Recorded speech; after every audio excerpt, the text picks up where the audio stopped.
May you be able to see the light of hope and feel the peace that passes understanding, no matter what may trouble you or your world today. This week's meditations were written when there was violence surrounding the protests that are now almost entirely peaceful.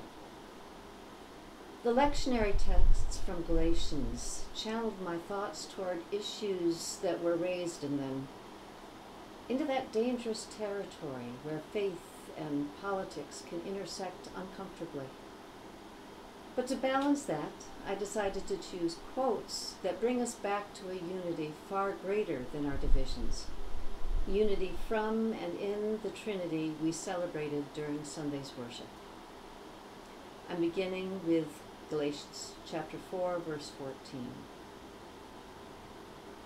Though my poor health burdened you, you didn't look down on me or reject me, but you welcomed me as if I were an angel from God, or as if I were Christ Jesus. This is the word of the Lord. And here are my personal thoughts. I don't expect everyone to agree with them, and that's okay. I do hope everyone will listen through to the end, and I welcome your comments. One of the dark realities of life brought into life by the coronavirus is economic and health inequality. Economically, the lowest income workers were hit the hardest. It was particularly hard for Hispanics, even more devastating for African Americans. The likelihood of coming down with or dying from COVID-19 followed the same pattern. Those populations are known to have a high percentage of people with less health insurance than most of us have, less ability to obtain preventive care, less access to medical care of any kind, and less money to pay for whatever care they receive. I give hospitals credit for treating all who came in sick, regardless of their insurance or lack of it. But that may leave medical establishments with unpaid bills, and or leave families with frighteningly high bills, almost or completely impossible for them to pay. Poor health of any kind places a burden on the healthy. It often comes in the form of increased medical costs and higher insurance bills with larger deductibles offering less coverage. Such a consequence was one of the criticisms of the Affordable Care Act.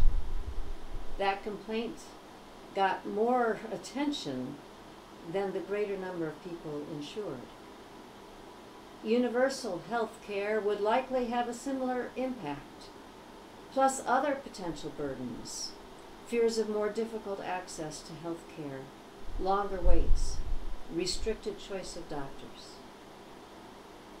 It leaves me, and perhaps you, struggling with a question of which I find more important: maintaining my health with the good health coverage I have, or improving the health of others.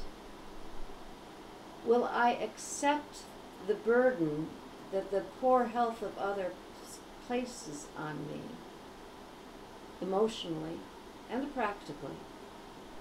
Or will I look down on them as if the problem was theirs and theirs alone, and reject them and their need?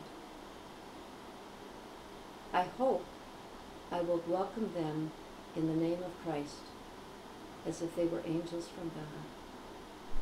So be it. Today's reminder of divine unity quotes Catherine of Siena, who wrote this in her dialogue: "You, eternal Trinity, are the craftsman, and I am your carefully crafted, hand-crafted piece of work. I've come to understand that you're in love with the beauty of what you've made. Eternal Godhead, deep sea of love, what more could you have given me, God?